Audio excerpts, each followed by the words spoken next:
Did you know that some everyday habits, which may seem harmless, are actually speeding up the aging process? The truth is, many routines that once kept us productive and secure can quietly harm our health, clarity, and independence as we age. Yet no one talks about them. By the time we realize their impact, we've already paid the price, experiencing stiffness, fatigue, and even missed appointments that leave us frustrated or ashamed. In this video, we'll explore 6 surprising habits you should stop after 70. Not because someone says so, but because letting go of them can lead to a more energetic, capable, and enjoyable life. These aren't vague suggestions or unrealistic goals. They're patterns many older adults fall into without even realizing it. Changing them now might just help you feel more like yourself again. Stay tuned until the end, because not only will you recognize some of these habits in your own life, but you'll also walk away with simple, practical ways to turn things around, starting today. If you haven't subscribed yet, I highly recommend doing so and turning on the notification bell. Your support helps us continue creating valuable content to inform and inspire you. Let's get into it. 1. Avoiding strength-based movement. One of the biggest mistakes people make after 70 is assuming it's safer to slow down and do less. On the surface, it sounds reasonable. Your joints may ache more than before, your balance might feel off, and the thought of lifting anything heavier than a grocery bag can seem intimidating. Because of this, many older adults stop using their muscles altogether, believing that rest equals protection. But in reality, avoiding strength-based movement is one of the fastest ways to lose independence, mobility, and the ability to live life on your own terms. Muscle doesn't just keep you strong, it keeps you alive. After 70, muscle loss, also known as sarcopenia, begins to accelerate unless we actively work to preserve it. This doesn't mean lifting heavy weights at the gym or training like a bodybuilder. It simply means keeping the muscles you already have engaged. Even small amounts of resistance like bodyweight exercises, light dumbbells, or resistance bands can make a huge difference. The key is consistency and intention. Every step you take, every time you stand up without assistance, every time you carry a bag or reach for something on a shelf, your muscles are the reason you can do it. Let me tell you about George. He's 82 and used to avoid most physical activity after a minor fall a few years ago. Afraid of pushing himself and getting hurt again, he stuck to his recliner, took only short walks, and followed the same familiar routines. But after a visit to a physical therapist, he learned that inactivity was doing more damage than movement ever could.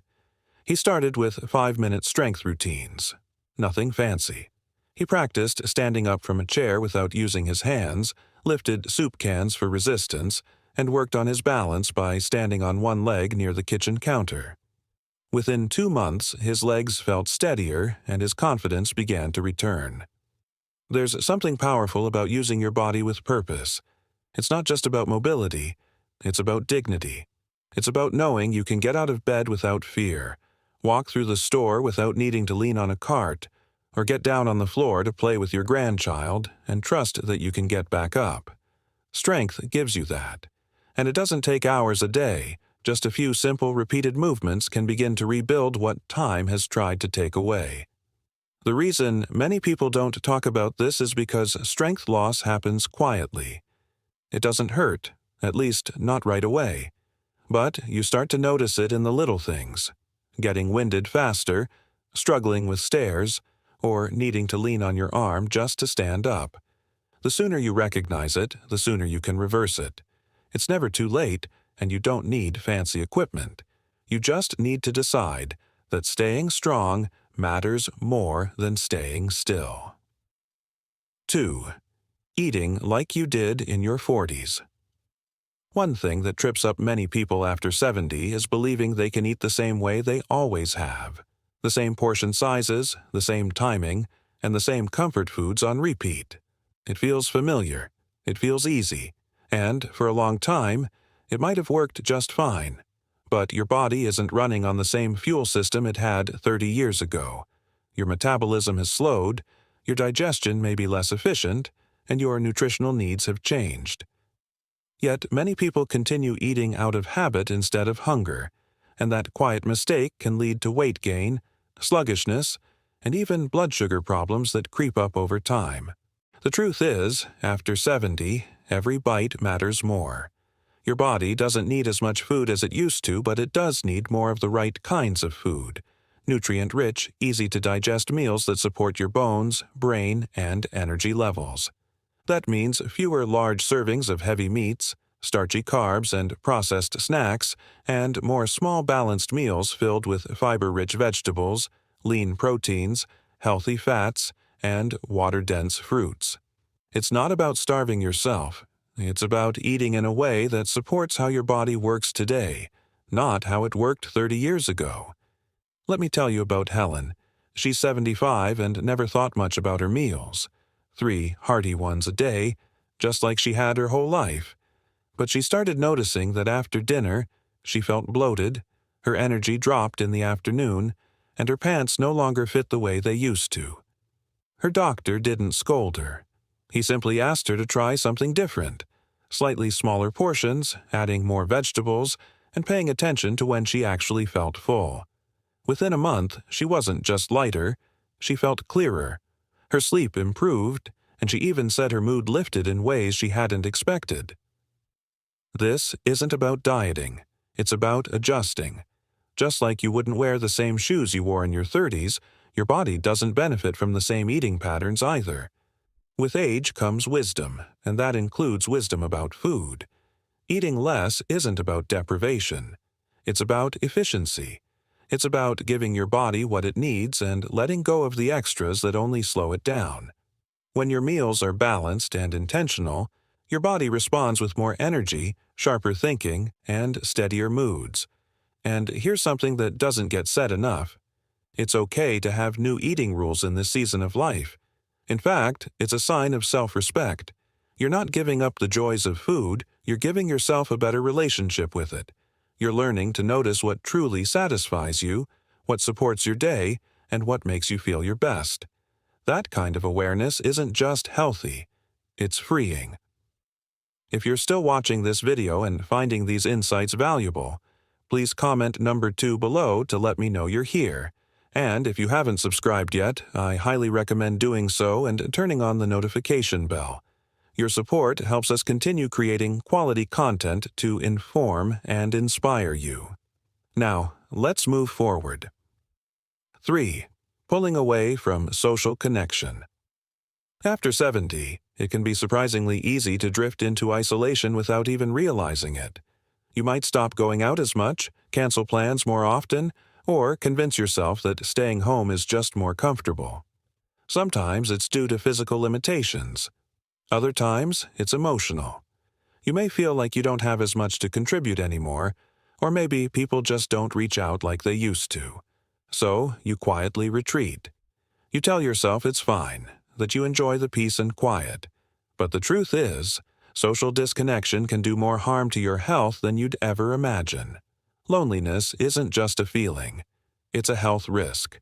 Studies have shown that isolation in older adults can lead to depression, memory decline, and even a higher risk of heart disease.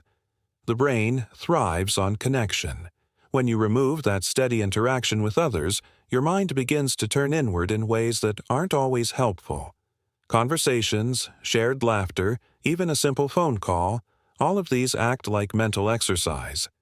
The key to staying sharp and grounded. Social connections aren't just about company. They serve as mental exercise, keeping you sharp, grounded, and emotionally stable. And, perhaps most importantly, they remind you that you still matter. Let me tell you about Sylvia. She's 80 and had slowly stopped seeing her friends after her husband passed away. She told herself she just needed time, but months turned into years.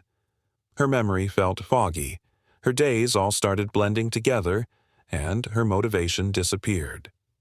Her daughter encouraged her to attend a weekly senior yoga class, just for something to do. Sylvia was hesitant at first, but she went. And what surprised her wasn't the exercise. It was the people. Sharing a joke before class, talking about their week afterward, it brought color back into her life. She hadn't even realized how much she'd missed it. This doesn't mean you have to join a bunch of clubs or force yourself into noisy events. It simply means finding small ways to stay connected. A weekly phone call, a regular walk with a neighbor, a church group, or even an online hobby community. These little interactions act like emotional vitamins, nourishing your spirit and reminding you that you're not alone in this season of life. And the more connected you feel, the more resilient your body and mind become. The tricky part is that pulling away often feels safe. It's quiet, predictable, but there's a difference between enjoying solitude and living in isolation. One recharges you, the other slowly drains you. You have so much wisdom, warmth, and humor to share, and people benefit from having you in their lives, whether you realize it or not. When you reach out, you're not just helping yourself, you're reminding someone else that they're not alone either. 4. Ignoring small health symptoms. One of the most dangerous habits that can creep in after 70 is brushing off small health symptoms because they seem minor or familiar. A little dizziness here, a bit of chest tightness there, or maybe just some extra fatigue in the afternoon. You tell yourself it's just part of getting older. You don't want to be dramatic. You don't want to be a burden. And frankly, you're tired of sitting in waiting rooms. So you ignore it. But ignoring small signs can be a big mistake, especially in your later years when early detection often means the difference between a quick fix and a serious issue. The body becomes more vulnerable with age, but it also becomes more communicative, if you're willing to listen. Symptoms that you could once shake off now matter more. That slight swelling in your ankles could be your heart asking for attention. That occasional confusion might not just be a senior moment. It could be a red flag. And the longer you wait, the harder it becomes to treat, reverse, or manage. Catching things early doesn't make you a worrier. It makes you wise. It gives you options and control. 2 things worth preserving. Let me share the story of Walter. He's 78 and always considered himself tough. He didn't like going to the doctor and rarely took anything seriously unless he was in real pain. But he started noticing his vision was blurrier than usual, and there was a strange tingling in his feet. Walter chalked it up to age. It wasn't until his daughter insisted he get it checked out that he learned he had early-stage diabetes. Because he caught it early, he was able to manage it with diet and activity.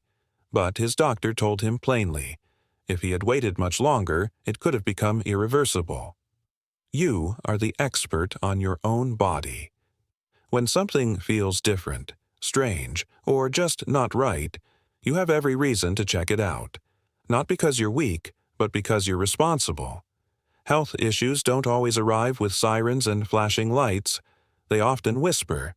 And the older we get, the more important it becomes to pay attention to those whispers. Responding quickly can mean shorter recovery times, fewer medications, and better overall outcomes. This also means trusting your gut. If you feel dismissed or unheard by a provider, you have the right to ask questions, seek second opinions, and advocate for yourself. You've spent a lifetime looking out for others. Now it's time to apply that same care inward. Nobody else lives in your body. Nobody else knows how it feels from the inside. So if something doesn't feel quite right, speak up. If you're still watching this video and finding these insights valuable, please comment number 4 below to let me know you're here. And if you haven't subscribed yet, I highly recommend doing so and turning on the notification bell. Your support helps us continue creating good content to inform and inspire you. 5. Relying on memory. Instead of writing things down. After 70, one of the most common yet underestimated habits is trusting your memory more than you should. You've always remembered birthdays, appointments, what pills to take, and when to take them. And for most of your life, that worked just fine. So you keep doing it, reciting the day's plan in your head, reminding yourself to call someone later, or trying to keep track of your medications without writing anything down. But here's the quiet danger. memory isn't as reliable as it once was. Depending on it without support can lead to small slip-ups that have big consequences. Forgetting an appointment is one thing. Forgetting whether you already took your medicine is something else entirely. And it happens more than people admit. You might double up by accident or skip a dose entirely, thinking you already took it earlier. That one small moment of uncertainty can snowball into real health issues, especially with blood pressure meds, diabetes medication, or pain management. But here's the truth. Writing things down isn't a sign of decline. It's a sign of responsibility. It's how you protect your future and reduce stress today. Let me tell you about Bill. He's 73 and always prided himself on having a sharp mind. He handled all the bills, tracked all the birthdays, and never needed a calendar. But after missing a specialist appointment and accidentally skipping his morning dose twice in 1 week, he realized something had changed. At first, he felt embarrassed, like he was admitting weakness.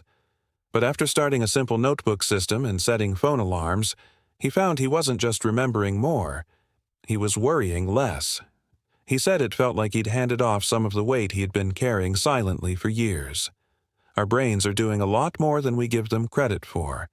And, after decades of life experience, it's normal and expected for short-term memory to slow down. That doesn't mean you're failing. It means your system needs support. Writing things down, keeping a calendar on the fridge, using a pill organizer, or setting a few simple reminders on your phone. It's not about being forgetful. It's about setting yourself up for success without leaving anything to chance.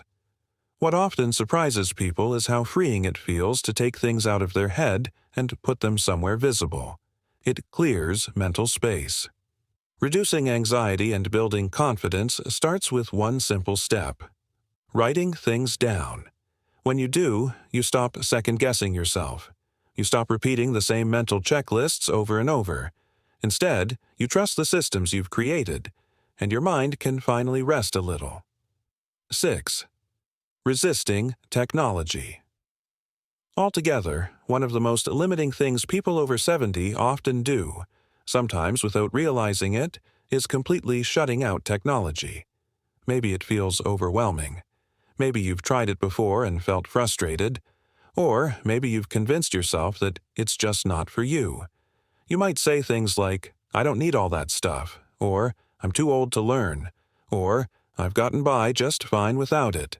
And while those words might feel true in the moment, they quietly build a wall between you and tools that could actually make your life easier, safer, and more connected. Technology doesn't have to mean diving into social media or buying every new gadget on the market. It can be as simple as learning how to send a text, use a voice assistant to set a reminder, or check your health records online. These tools aren't just trends, they're lifelines. They help you manage your medications, keep in touch with loved ones, get help in emergencies, and access information in seconds. By refusing to engage with it at all, you're not avoiding stress. You're increasing your dependence on others. Let me tell you about Louise. She's 79 and used to call her daughter every time she needed to check her appointment times or look up a prescription refill. Her daughter lovingly helped, but Louise felt more and more dependent. One day, her grandson showed her how to use the calendar and reminders app on her phone, as well as how to check her pharmacy's website for refills. It wasn't easy at first. There were hiccups, questions, and a few moments of doubt. But after a few weeks, she found herself doing things independently that used to require 3 phone calls, and she felt something she hadn't felt in a long time: capable. That's what this is really about.